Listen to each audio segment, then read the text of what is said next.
Então, indo assim direto ao ponto, você já com muita experiência e know-how no assunto, qual a sua opinião quanto ao número de podcasts existentes hoje em dia falando sobre o mesmo assunto? E aí, não só com questões de igreja, teologia, mas no âmbito geral. A gente precisa entender um pouquinho da história de como começou o podcast, né? O podcast eu entendo como uma reinvenção daquilo que eram os antigos programas de rádio. Muito se falava que o rádio ia acabar com o advento da televisão, o rádio se reinventou, continua persistindo e tal, mas com esse boom de mídias sociais, essas mídias tradicionais como o rádio e a televisão, elas precisaram passar por uma certa reinvenção. Hoje a gente não depende de canal de televisão para produzir algo para o público, né? Então você tem aí as mídias sociais para fazer isso e atingir um segmento que hoje até não consome mais a televisão e nem o rádio. Os podcasts, eles começaram bem no começo dos anos 2000, em forma de áudio. Então, só que era no site, não tinha uma plataforma como nós temos hoje, né, das principais mídias sociais.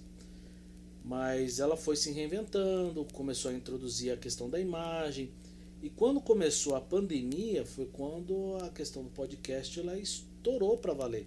Porque aí começou lives, bate-papo, né, conversas de entrevistas. Então começou a surgir grandes canais de entrevistas que se tornaram grandes podcasts. A gente tem, por exemplo, um podcast secular muito famoso que é o Flow Podcast, né? E temos nesse meio também surgindo muitos podcasts cristãos também, igrejas que começaram a fazer, né? Cristãos que também estão fazendo de forma independente. Pessoas que produziam conteúdo há muito tempo na internet também entraram nesse segmento de podcast. Tem um podcast muito famoso, cristão, que eu diria que, na minha opinião, é referência, que é o Bibotalk, que é lá de Joinville, de Santa Catarina. Então tem público para todo tipo de gente, para todo tipo de conteúdo. Né, a gente vê, se você procurar na internet, tem podcast falando de esporte, podcast falando de política, de economia, de entrevistas, que é o caso do Flow que eu citei, de teologia, que é o caso do Bibotalk, e tem podcasts que são de entrevistas, seja elas no meio cristão ou não. Então eu acredito que tem espaço para todos, inclusive para o meio cristão. Eu diria que a pandemia ela democratizou tudo aquilo que a gente consome. A televisão, a rádio, ela já estava sofrendo uma migração para as mídias sociais e a pandemia acelerou isso. Legal. Então eu acredito que tem público para tudo que é tipo de gente. Como tem canal de televisão antigamente para consumir filme, esporte, e você tem as mídias sociais aí para você consumir todo tipo de conteúdo.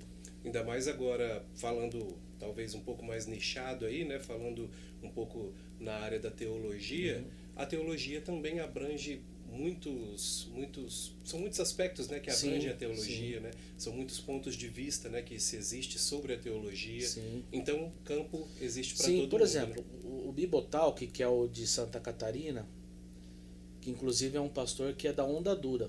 Ele é um canal exclusivo para falar sobre assuntos de teologia.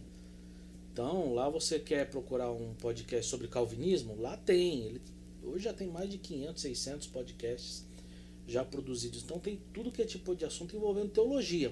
Teologia profunda, densa. Cara que quer discutir soteriologia, por exemplo, arminianismo, calvinismo, presbiterianismo, teologia sistemática, tudo eles produzem isso.